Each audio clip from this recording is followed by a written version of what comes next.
கிட்டத்தட்ட ஒரு 23 பேர் இன்றைக்கி ஹாஸ்பிட்டலில் கழிவுநீர் கலந்து குடிநீரில் கலந்துச்சுன்ற மாதிரி சொல்லி வயிற்றுப்போக்கு வந்து இன்றைக்கி ஹாஸ்பிட்டலில் அட்மிட் ஆகிருக்கிறாங்க.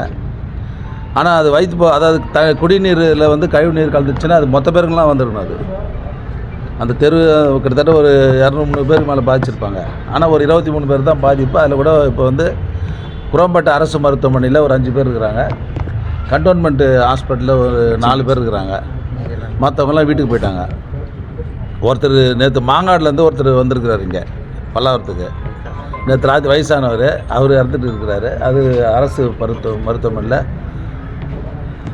அது குரம்பேட்டை அரசு மருத்துவமனையில் போஸ்ட்மார்ட்டத்துக்காக இருக்குது.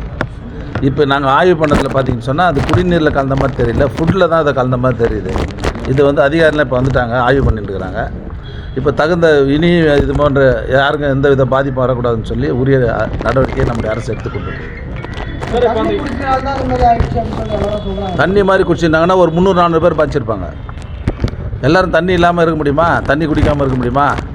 எனக்கு வந்த தகவல் இந்த மீனுங்கள்லாம் இப்போ பிடிச்சாங்களா, நேற்று நம்மளுக்கு கூட விசாரிச்சேன் உள்ள முந்தானத்து. நீ இந்த உடம்பு அதாவது உடம்பு சரியாகிறதுக்கு முன்னே சாப்பிட்டேன்னு கேட்டால் அந்த மீன் சாப்பிட்டேன் அப்படின்னு சொன்னாங்க. அதில் தான் வந்து இப்போ மீன் சாப்பிட்டதுனால தான் இப்படி வயிற்றுப்போக்கு வாந்தின்னு சொல்கிறாங்க.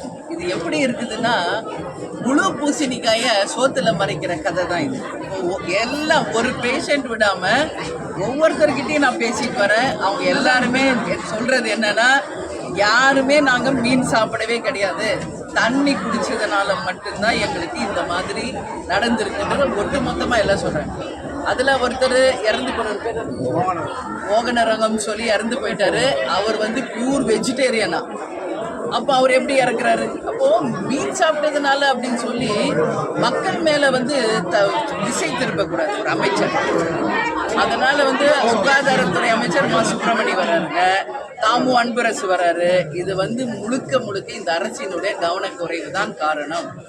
பெரிய மழை வருது, அப்போ ஆட்டோமேட்டிக்காக வந்து குடி தண்ணீர் சாக்கடையில் கலக்கின்றது நடக்கிறதுக்கு சாத்தியம் இருக்குன்றப்போ கவர்மெண்ட் வந்து சீக்கிரமாக அது ஒரு ஸ்டெப் எடுத்து காப்பாற்றிருக்கணும். அதை விட்டுட்டு இன்னைக்கு அதை வந்து நடக்கவே இல்லை அப்படின்னு சொல்லி மக்கள் மேலே பழி போடுறது இந்த அரசினுடைய 100% தோல்வி அரசு.